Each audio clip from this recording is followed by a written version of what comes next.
आज हम स्टार्ट कर रहे हैं चैप्टर 10 स्ट्रगल्स फॉर इक्वलिटी, यानी समानता के लिए जो संघर्ष हुआ है, लोगों ने संघर्ष किया है, उसके बारे में हम इस चैप्टर में पढ़ने जा रहे हैं। ठीक है बच्चों, तो स्टार्ट करते हैं। In this book you have read about people like Kanta, Ansaris, Milani and Swapna. आपने इस बुक में कुछ लोगों के बारे में पढ़ा है, जैसे Kanta, Ansaris, Milani and Swapna. The thread that connects all of these lives is that they have been treated unequally। और जो डोर है जो इन सभी लोगों को जोड़ती है वो ये है कि इन सभी लोगों के साथ असमानता से व्यवहार किया गया है। What do people do when they face such inequalities? यानी लोगों को क्या करना चाहिए जब वो इस तरह की असमानता को फेस करते हैं। History is full of examples of persons who have come together to fight against inequality and for issue of justice। यानी जो हिस्ट्री है वो पूरी तरह से गवाह है, इतिहास पूरी तरह से ऐसे लोगों के उदाहरणों से भरा पड़ा है जिसमें लोग आगे आए हैं, उन्होंने असमानता के खिलाफ आवाज़ उठाई है और न्याय लिया है। ठीक है, न्याय के लिए आवाज़ उठाई है। तो आपने विमेंस के बारे में सुना है बच्चों। जो विमेंस होती हैं, पहले उनको पढ़ने का राइट नहीं दिया गया था। जो भी गर्ल चाइल्ड होती है उसको पढ़ने का राइट नहीं था, परिवार में सिर्फ बॉयज़ ही पढ़ते थे। तो बच्चों धीरे धीरे करके जागरूकता पैदा हुई और लोगों ने इसके खिलाफ संघर्ष किया, और लोगों में मेनली विमेंस ने इसके खिलाफ संघर्ष किया कि वो भी पढ़ सकती हैं, उनको भी पढ़ने का उतना ही अधिकार है जितना कि मैन को है। ठीक है, तो ऐसे करके धीरे धीरे करके लोगों ने स्ट्रगल किया, इसके खिलाफ संघर्ष किया और इक्वालिटी लेकर आए, यानी समानता लेकर आए। Do you recall the story of रोजा पार्क्स? क्या आपको रोजा पार्क्स की स्टोरी याद है बच्चों? रोजा पार्क्स कौन थी? रोजा पार्क अफ्रीकन अमेरिकन थी, यानी अमेरिका में अफ्रीकन थी। कुछ याद है इसके बारे में? अमेरिका में बहुत समय पहले जो रोजा पार्क के पूर्वज हैं वो गुलाम बनाकर अमेरिका में लाए गए थे, फिर उनके पूर्वज अमेरिका में ही बस गए थे। ठीक है, तो इन लोगों को अफ्रीकन अमेरिकन कहा गया। ठीक है, इनके पूर्वज यहाँ के नहीं थे, इन्हें गुलाम बनाकर बाहर से लाया गया था। ठीक है, तो ऐसे लोग जो अमेरिका के नहीं हैं फिर भी अमेरिका में रह रहे थे, इन लोगों के साथ डिस्क्रिमिनेशन होता था, यानी भेदभाव होता था। इनको कई तरह से डिस्क्रिमिनेशन फेस करना पड़ता था, और जो अमेरिका के खुद के लोग थे, वहाँ के जो सिटीजन्स थे, उनको वाइट मैन कहा जाता है बच्चों, वाइट मैन कहते हैं उनको। और वो वाइट मैन जो हैं वो उनको ज़्यादा फेवर किया जाता था, उनको हर जगह स्पेशल राइट्स दिए जाते थे। तो एक बार रोजा पार्क्स जो हैं वो बस में थी, तो उन्होंने मना कर दिया था अपनी सीट देने के लिए। ठीक है, पहले ऐसा होता था कि जो वाइट मैन्स होते थे, वाइट मैन्स यानी अमेरिकन, वो लोग कभी भी अफ्रीकन अमेरिकन की सीट ले लेते थे, उन्हें खड़ा कर देते थे और उनके साथ बुरी तरह से पेश आते थे। उनको मेनली पीछे ही सीट मिलती थी बसों में। ठीक है, तो उन्होंने ऐसा करने से मना कर दिया था, इसके खिलाफ इन्होंने आवाज़ उठाई थी ऐसे लोगों के लिए। ठीक है, फिर लास्ट में क्या हुआ था, उन्होंने सिविल राइट मूवमेंट चलाया था, जिसका अंजाम क्या था, जिसकी वजह से लोगों को राइट दिया गया था कि उनको कोई भी डिस्क्रिमिनेशन फेस नहीं करना पड़ेगा on the basis of religion, यानी वो किस धर्म से हैं, on the places of birth place. ठीक है, कि वो किस जगह के रहने वाले हैं, उनके पूर्वज किस जगह के रहने वाले हैं, इस बेसिस पे कोई भी डिस्क्रिमिनेशन फिर फेस नहीं करना पड़ेगा उनको। तो यहाँ क्या हो रहा है, यहाँ ये है बच्चों कि कुछ भी अन्याय हुआ तो उसके खिलाफ इन लोगों ने आवाज़ उठाई। अन्याय यहाँ पर उन्हें असमानता से पेशा उनके साथ व्यवहार हुआ, तो इसकी वजह से उन्होंने आवाज़ उठाई और लोगों को न्याय दिया और ये भेदभाव खत्म किया वहाँ। Do you remember the photo essay on the women's movement in chapter 5? Chapter 5 में जो विमेंस मूवमेंट हुआ था, यानी जो भी औरतें थीं उनके अधिकार के लिए जो मूवमेंट हुआ था, आपको याद है? एक फोटो ऐसे में लिखा हुआ था ना वो।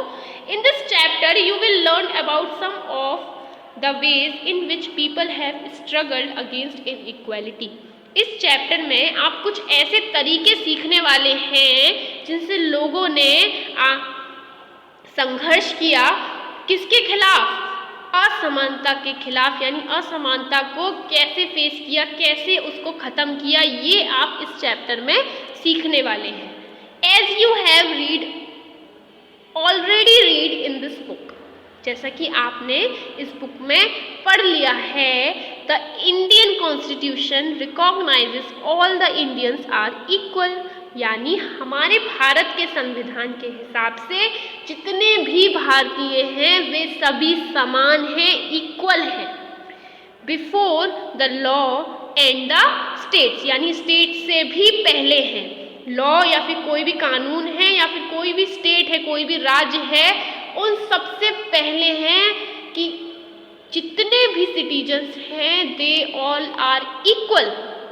ठीक है, no person can be discriminated against, यानी किसी भी इंसान के साथ भेदभाव नहीं किया जा सकता बिकॉज ऑफ देयर रिलीजन, या वो किसी भी धर्म से हो, रिलीजन यानी धर्म, सेक्स यानी वो लड़का हो या लड़की हो, कोई भी हो, उसकी कास्ट कोई भी हो, जनरल हो, ओबीसी हो, एसटी एससी हो, और वेदर दे आर रिच और पुअर, या वो अमीर हो या फिर गरीब हो, उनमें से किसी के भी साथ असमान तरीके से व्यवहार नहीं किया जा सकता। ये हमारे कॉन्स्टिट्यूशन ने हमें राइट दे रखा है। All adults in India, all adults यानी जितने भी बड़े लोग हैं, अब बड़े लोग एडल्ट्स का मतलब क्या हो गया? जो 18 साल की उम्र से, जिनकी उम्र 18 साल से बड़ी है। India have equal right to vote, यानी उन सभी एडल्ट्स लोगों को अधिकार है कि वो अपना मतदान दें ड्यूरिंग इलेक्शन, यानी चुनाव के दौरान वे अपना मतदान दें। And this power over the ballot box, और ये जो पावर है बैलेट बॉक्स पर, बैलेट बॉक्स क्या होता है बच्चों? बैलेट बॉक्स है यहाँ पर मतदान पेटी पर, ये जो पावर है has been used by people to elect और रिप्लेस देयर रिप्रेजेंटेटिव। इसका इस्तेमाल लोग किसके लिए करते हैं? चुनाव के लिए करते हैं। अपने जो भी लोग हैं, लोगों का चुनाव करने के लिए करते हैं, या फिर लोगों को हटाने के लिए भी वो इस वोट का इस्तेमाल कर सकते हैं। समझ में आ रहा है आपको?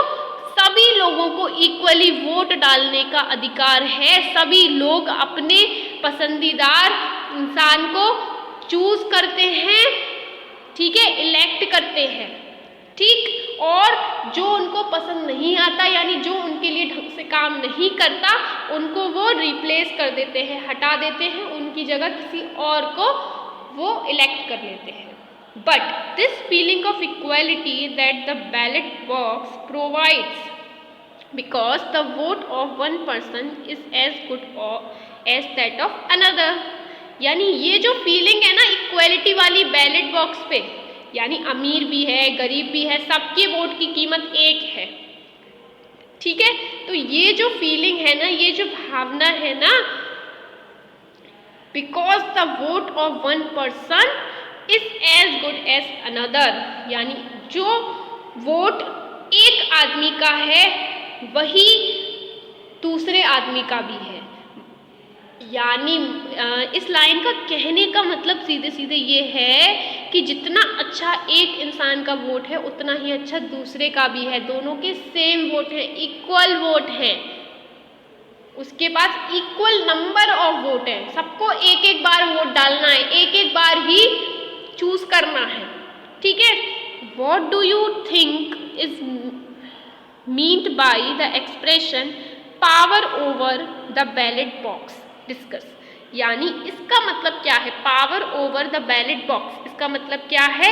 इसका मतलब ये है कि जितने भी सिटीजन्स हैं उन सभी को इक्वल राइट, इक्वल वोट करने का अधिकार है चुनाव के दौरान। और इस पावर ओवर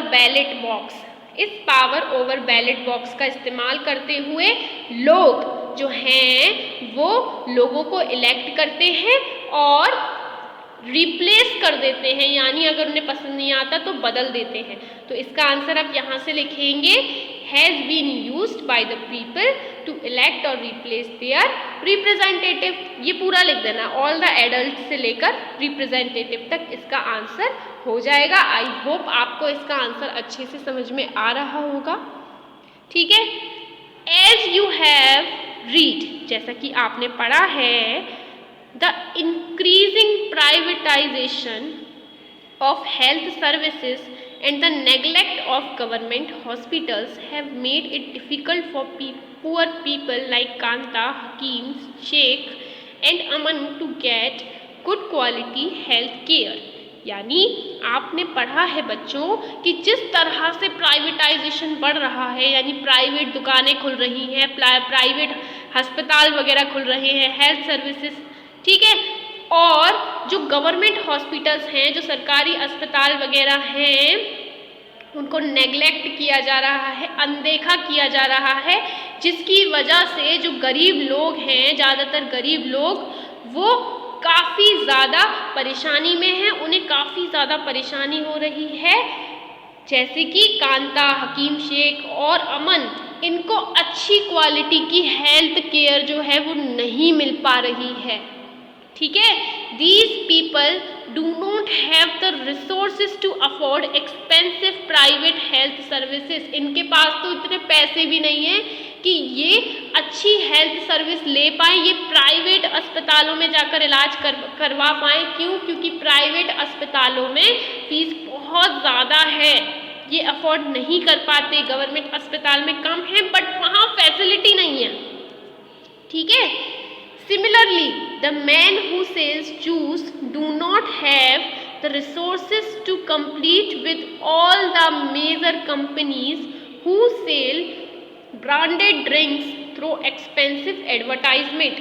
यानी सिंपल जो जूस बेचने वाला है, जूस बेचने वाला, उसके पास इतने संसाधन नहीं है टू कम्पीट, यानी इनसे कंपटीशन करने में। किनसे कंपटीशन करने में? जो बड़ी बड़ी कंपनीज हैं, जो ब्रांडेड ड्रिंक्स बेचती हैं कुछ एक्सपेंसिव एडवर्टाइजमेंट करके, यानी प्रचार वगैरह करके, ऐड वगैरह देकर वो वही उसी तरीके का जूस जो है वो बेचती हैं। और ये जो जूस वाला है, जो ठेले वगैरह पे खड़ा रहता है, इसके पास इतने संसाधन नहीं हैं कि वो एडवर्टाइजमेंट कर पाए या फिर ब्रांडेड ड्रिंक्स अफोर्ड कर पाए। यानी उसके लिए जो भी रिसोर्सेज की नीड होती, जो भी संसाधन, जैसे कैन वगैरह की नीड है इनको, तो वो पूरी नहीं कर पाता। Swapna does not have sufficient resources to grow cotton and so has to take a loan from trader to grow her crop। Swapna है, इसके पास इतने संसाधन नहीं हैं जिनसे ये कॉटन की खेती कर पाए, कॉटन को उगा पाए। इसी लिए उसको लोन लेने की ज़रूरत है और व्यापारियों से लोन लेने की ज़रूरत है अपनी क्रॉप को उगाने के लिए। This forces her to sell her cotton at a lower price। और इसकी वजह से क्या होता है, उसको अपनी कॉटन जो है उसे कम कीमत पे बेचना पड़ता है। कितनी बड़ी विडंबना है, देखो। Melanie like the millions of domestic workers, Melanie और इस तरह के कई सारे जो डोमेस्टिक वर्कर्स हैं across the country. Domestic workers का मतलब क्या हो गया, जो अपने लिए घरों में काम करते हैं, वो is forced to endure the insult and hardship of work as domestic help because she has no resources to set up something or on her own। यानी जो घरों में काम करते हैं उनको काफ़ी ज़्यादा इंसल्ट फील करनी पड़ती है, इंसल्ट सहनी पड़ती है, कठिनाई सहनी पड़ती है। क्यों?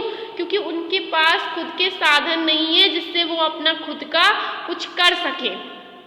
ठीक है, poverty and lake of resources, गरीबी और साधनों की कमी कंटिन्यू टू बी अ की रीज़न, यही एक मेन रीज़न है why so many people live in India are highly unequal, यानी गरीबी और उनके पास साधनों की कमी जो है ये मेन रीज़न है कि जो लोग हैं भारत में रहने वाले वो अनइक्वल हैं। कोई बहुत ज़्यादा अमीर है जैसे मुकेश अंबानी और कोई बहुत ज़्यादा गरीब है जैसे कि एग्जाम्पल ले लो जो गांव में रहने वाले फार्मर्स हैं।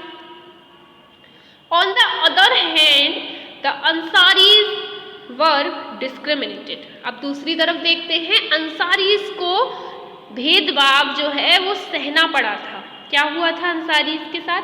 Against not because they did have the resources. अब इनको तो इसके लिए भेदभाव नहीं सहना पड़ा था, इनके पास रिसोर्सेज नहीं थे, रिसोर्सेज तो थे इनके पास। In fact despite having the money to pay the required rent, यानी इनके पास रेंट देने के पैसे तो थे, they were not able to find an apartment, लेकिन फिर भी वह अपार्टमेंट नहीं ढूंढ पा रहे थे। फॉर ओवर अ मंथ, यानी एक महीने के लिए अपार्टमेंट नहीं ढूंढ पा रहे। People were reluctant to lease them an apartment because of their religion, यानी जो लोग थे वह उन्हें अपना घर या फिर अपना जो भी अपार्टमेंट है, जो भी प्लेस है रहने की, वो नहीं दे रहे थे। क्यों? क्योंकि उनके रिलीजियन की वजह से, उनके धर्म की वजह से। Similarly the main reason that the teachers forced Om Prakash Valmiki to sweep the school yard was because he was Dalit. इसी तरह से एक केस आपने पढ़ा था बच्चों ओम प्रकाश वाल्मीकि का, जिसमें क्या था कि उसके स्कूल की जो टीचर थी उन्होंने उससे स्कूल में झाड़ू लगाने को कहा था। क्यों? क्योंकि वह दलित था। उन टीचर की कितनी गलत बात है, वो बच्चों को डिस्क्रिमिनेट करती हैं बच्चों के बीच में, यानी दुर्व्यवहार करती हैं, भेदभाव करती हैं। अगर वो दलित है तो उससे झाड़ू लगवाएंगी वो, तो ये कितना गलत है। You have also read that work women do is often considered of less value than that done by the men। ठीक है, आपने विमेंस की कंडीशन तो जानी ही है कि जो विमेन का काम है वो उसकी कीमत आदमियों के काम से काफ़ी ज़्यादा कम कंसीडर की जाती है। All of these persons are discriminated। इन सभी लोगों के साथ भेदभाव हुआ है against primarily because of their social and cultural background as well as because they are women. और क्यों हुआ है? इनके सोशल और कल्चरल बैकग्राउंड की वजह से। सोशल और कल्चरल बैकग्राउंड का मतलब क्या हो गया? ये कहाँ से बिलोंग करते हैं। जैसे कि ओम प्रकाश के साथ क्यों दुर्व्यवहार हुआ? क्योंकि वह दलित था। और अंसारीज के साथ दुर्व्यवहार क्यों हुआ? क्योंकि वह मुस्लिम था, वह नॉनवेज खाने वाला था। वो वहाँ के जो भी अपार्टमेंट के मालिक हैं उनको पसंद नहीं था। ठीक है, अंसारीज का केस पढ़ा है ना आपने, तो उनको पसंद नहीं था, इसीलिए उन्होंने उसके साथ दुर्व्यवहार किया, उसको रेंट पर अपार्टमेंट नहीं दिया। और विमेंस जो है, विमेंस उनको तो डिस्क्रिमिनेशन फेस करना ही पड़ता है। ठीक है, discrimination on the basis of person's religion, caste and sex is another significant for why people are treated unequally in India। यानी भारत में लोग असमान रूप से हैं। इसका एक कारण लोगों के बीच में धर्म के पीछे, कास्ट के पीछे और सेक्स के पीछे भेदभाव करना भी है। लोग भेदभाव करते हैं कि ये मुस्लिम है तो हम इसे ऐसे ट्रीट करेंगे, ये हिंदू है तो हम इसे ऐसे ट्रीट करेंगे, इसकी कास्ट ऐसी है तो हम इससे अच्छे से व्यवहार करेंगे, और इसकी कास्ट लो है तो हम इससे झाड़ू लगवाएंगे। इस तरह की गंदी सोच जो है वो यहाँ एग्जिस्ट करती है। इसकी वजह से हमारे भारत में आज भी अनइक्वालिटी है, असमानता है। समझ में आ रहा है आपको? ऑफन, अक्सर poverty and lack of dignity and respect for certain communities and groups come together in such powerful ways that it is difficult to identify where one aspect of inequality and other begin। यानी जो गरीबी है, ठीक है, लोगों को इज्जत ना देना, लोगों को इज्जत ना देना या कमी करना, वहाँ पर कई सारी कम्युनिटीज़ और ग्रुप्स जो हैं इन सच अ पावरफुल वेज, वो कुछ इस तरह से करते हैं कि आप पता नहीं लगा सकते, ये पता लगाना काफ़ी मुश्किल है कि ये इनइक्वालिटी कहाँ से ख़त्म होती है और कहाँ से शुरू हो जाती है। ठीक है, as you have read Dalit, Adivasis and Muslim girls drop out of school in large numbers. यानी जो दलित हैं, आदिवासी हैं और मुस्लिम लड़कियां जो हैं उनको ज़्यादातर स्कूलों से बाहर निकाल दिया जाता है। This is a combined outcome of poverty, social discrimination and lake of good quality school faculty for these communities. यानी यही कारण है कि जो लोग हैं, जो गरीबी है, सोशल डिस्क्रिमिनेशन है यानी जो सामाजिक भेदभाव है, lake of good quality education यानी एजुकेशन की कमी है इन लोगों के लिए, ठीक है, इनके साथ दुर्व्यवहार किया जाता है। In India it is the case that poor consist of majority of number of Dalits. जो गरीब लोग हैं हमारे इंडिया में, उसमें ज़्यादातर दलित लोग हैं, आदिवासीज हैं, मुस्लिम कम्युनिटीज़ है और साथ ही अक्सर कर विमेंस भी हैं। ठीक है, समझ में आ रहा है आपको? इंडिया में कई मेनली विमेंस में कौन कौन है? ज़्यादातर दलित हैं, आदिवासीज हैं, मुस्लिम कम्युनिटीज़ हैं और विमेंस हैं। अकॉर्डिंग टू द 2011 सेंसस, 2011 के सेंसस के अनुसार women form 48.5% of the population, यानी विमेंस की पॉपुलेशन निकाली गई तो वो 48.5% थी। मुस्लिम्स फॉर्म 14.2%, मुस्लिम्स की पॉपुलेशन 14.2, एससीज फॉर्म 16.6% और एसटीज जो हैं वो 8.6% है।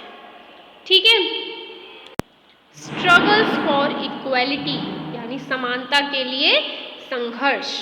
Through out the world in every community, village, city and town, पूरे वर्ल्ड में, पूरे विश्व में सारी कम्युनिटी, सारे विलेज, सारी city and towns, you will find that there are some people who are known and respected because of their fight for equality।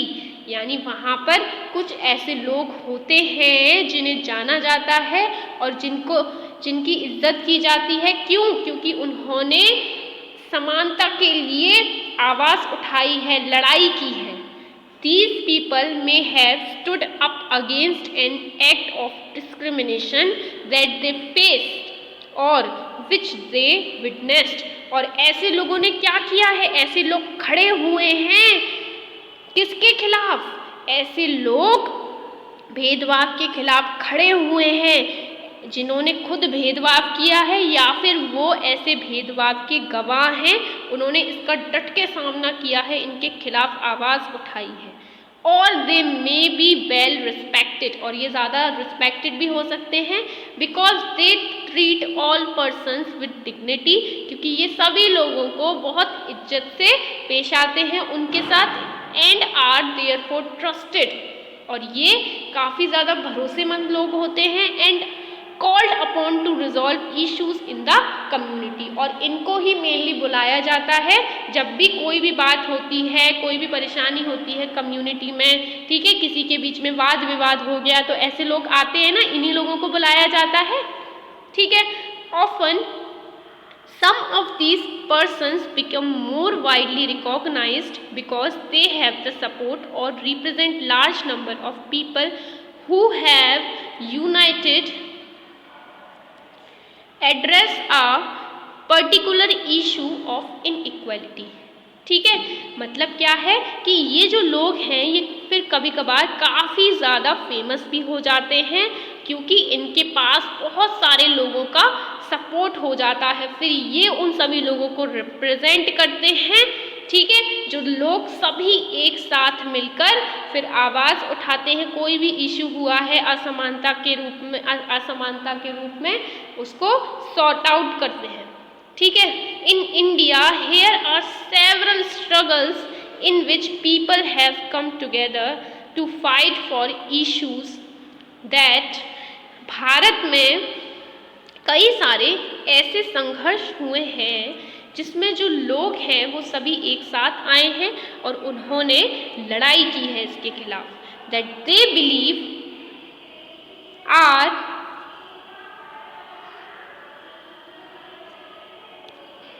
Important, और उनके जो बिलीव है वो काफ़ी ज़्यादा इम्पॉर्टेंट हैं। In chapter 5 you read about the method used by women's movement to raise issue of equality. आपने women's के तरीके पढ़े हैं उस चैप्टर में, चैप्टर 5 में, जिसमें जो विमेंस हैं उन्होंने समानता के लिए आवाज़ उठाई है, ठीक है। द तवा मत्स्य संघ जो कि मध्य प्रदेश का है, ये एक और एग्जाम्पल है ऐसे लोगों का जो एक साथ आए हैं, जिन्होंने लड़ाई की है इस तरह के इश्यूज में। There are many such struggles such as those among beedi worker. कई सारे ऐसे संघर्ष भी हुए हैं जैसे कि बीडी वर्कर्स के लिए, जो बीडी के लिए काम करते थे, और फिशर फॉल्स के लिए, एग्रीकल्चरल लेबर के लिए जो एग्रीकल्चर में काम करते हैं, स्लम ड्वेलर्स के लिए, and each group is struggling for justice in its own way. यानी जितने भी ग्रुप हैं ये जिनके बारे में हमने पढ़ा, ये सभी अपने अपने तरीके से संघर्ष किए हुए हैं, ठीक है बच्चों। There are also many attempts to form cooperative और other collective ways by which people can have more control over resources. यानी कई सारे ऐसे तरीके हैं जिनसे कोऑपरेटिव बना सके या फिर लोगों को इकट्ठा कर सके ज़्यादा, जिससे वो ज़्यादातर रिसोर्सेज पे कंट्रोल कर सके, ठीक है। तो चलो बच्चों, इसके आगे का जो चैप्टर है वो हम पढ़ेंगे अपनी नेक्स्ट वीडियो में। तब तक के लिए बाय बाय।